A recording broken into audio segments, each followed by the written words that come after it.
Hi everyone and welcome to Tessa, the Art of Life. In today's episode I am going to share with you how to draw a daisy. Well, why am I in the field? That's because daisies often grow in the fields and I'm here to pick some reference.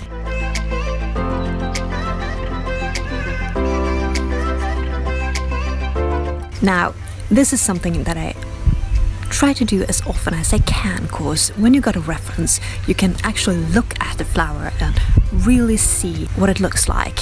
It's a really good thing if you can to draw from memory, but memory is it sometimes deceives you because it's not accurate all the time. It's really good practice to draw from memory, but it's even better to have a reference to look at. The next best thing, of course, is to have a picture, and if you do have a phone, then you have a camera. So that's the next best thing, to take a photo. Sometimes we don't have the flowers near us or it's not in the season. Then we go online. Now here we got some daisies. One daisy, and the thing with this flower is I love to know a bit about the flower that I'm going to draw or paint, and these are called in Latin bellis perennis. They are quite common. You can find them in the open field like this or in lawns, and they bloom from the snow disappears until the snow comes. This little flower is called daisy. Also, it has very many different names, and that only causes that it's been around for quite a long time and it's quite popular and useful. Otherwise, it wouldn't have so many names. Daisy comes from that it closes its petals during the night. This flower is edible and it's quite tasty. It tastes like spring, and well, have some, shall we? Not bad. So you can also eat the leaves, and they are very tasty this time of year in May when they're fresh. They tend to go a bit bitter later on. Is when out and picking flowers or herbs, do know what you're picking so you're not mistaking for something else and eat something that is poisonous. So please be careful. This flower isn't eaten by many animals at all, not even cattle. And an old saying goes that if you feed this to your cattle, the milk will go sour or taste very bitter. I don't know if that's true, but it's kind of interesting. This flower has a lot of medicinal properties. It's been used for centuries. The Romans used this flower and the petals or rather the juice of it, for treating sword wounds. So they used to send out their slaves and collect bags and bags filled with these. And they pressed them and used the juice to put on wounds to heal them.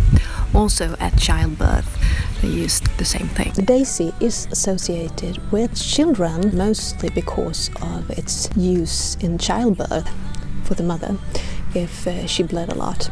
I'm sure you've done this as a child as well. When you have this flower, you pick the leaves, the petals, and you say, "He loves me, he loves me not, he loves me, he loves me not." This is the flower that we use for that. As you can see on this flower, it has several layers of petals, like eyelashes.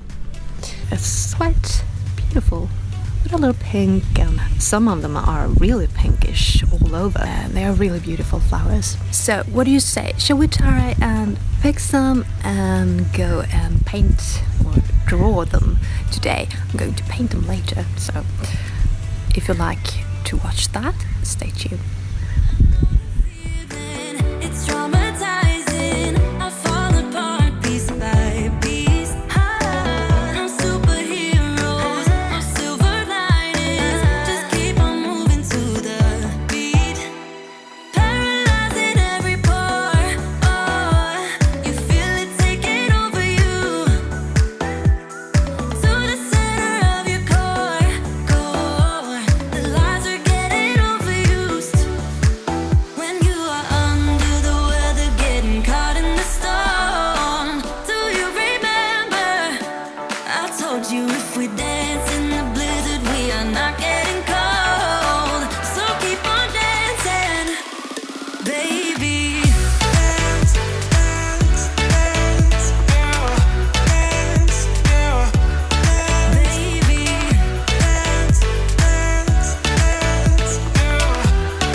So when starting to draw these daisies, the first thing you should do, or when drawing anything for that matter, is to see to it that your beloved cat doesn't walk all over your paper but has somewhere nice to sit. Then you draw some circle-like shapes. They don't have to be precise even circle, more like uneven ovals. That way they tend to get more realistic. As you might have noticed, I shaped one of these ovals in a bit more bulky shape, and when you do this you get the ground perspective of the flower. It's not seen from above. I wanted to draw this so I can show you what it looks like.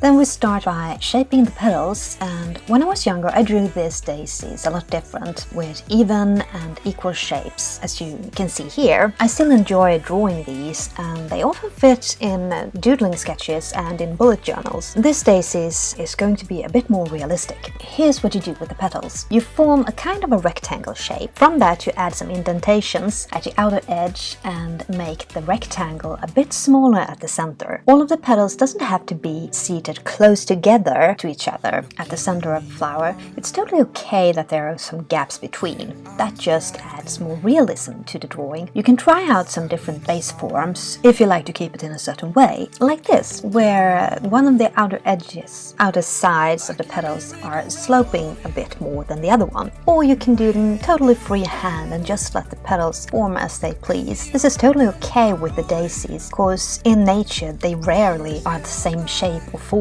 and throughout the year of their cycle they change their shape depending on what experience they are getting from their life cycles. They are very resilient flowers, and they can even handle being stepped upon. They just rise up again like nothing even happened. Quite amazing. After the petals have been drawn, it's time to do some shading. This we do to make the flower come alive so it doesn't look so flat, because it's really not much to it like it is now. The first thing that we do is to start from the center of the flower and shade the petals there. And you draw a bit up on the petals, and I usually try to draw these lines a bit bent to get the petals to come more alive and give it some motion. Then I draw some lines from the outer sides of the petals and inwards to create some liveliness. A daisy also has many layers of petals, so the petals beneath I add in some with their space, so you kind of see them, and these petals will be heavily shaded just because they lie underneath the other ones, and these petals above shade the lower ones, so shading them quite heavy really tricks the eye. Just because you give the drawing some contrast, that makes the illusion of the flower being more alive.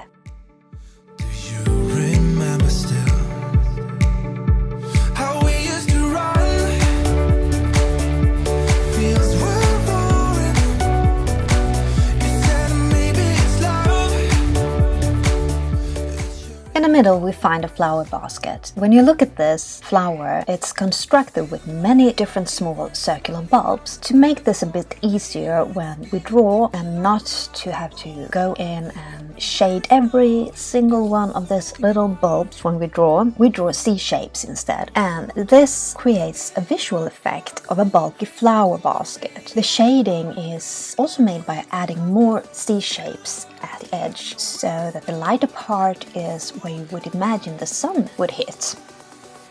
And here at this more bulky shaped circle, I'm drawing the petals at the back shorter, much shorter than at the front, even though at the front they are shorter normally. This is because you wouldn't see those petals when you look at the flower from this perspective.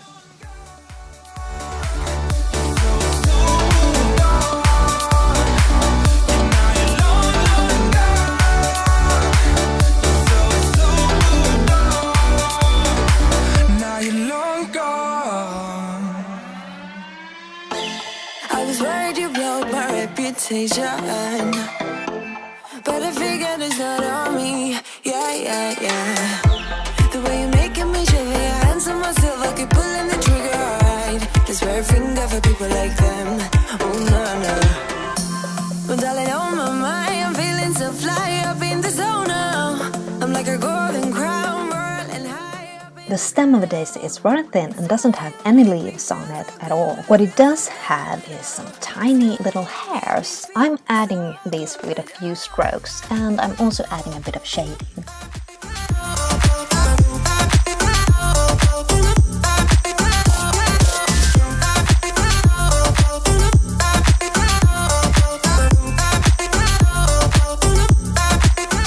The leaves of a daisy is seated down below at the root of the flower, and they are very rounded, and some of them almost look like they have a bit of a heart shape when you look from behind at the edge. All the leaves have one big nerve that runs through the whole leaf, and this nerve you can also see at the back of the leaf. So I'm going to add these leaves, and I'm going to do a little bit of shading on them, just a little. If you like, you can do more details on these, but I want to draw the attention in this picture to the flower itself, so I'm going to keep this simple. Feel so good.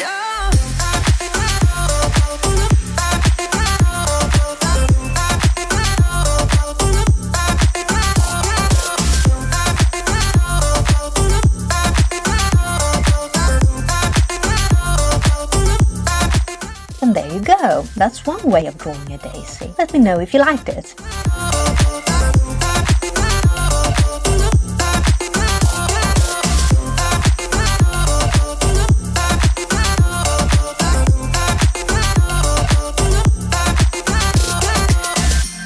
So wrap your arms around me like a borderline.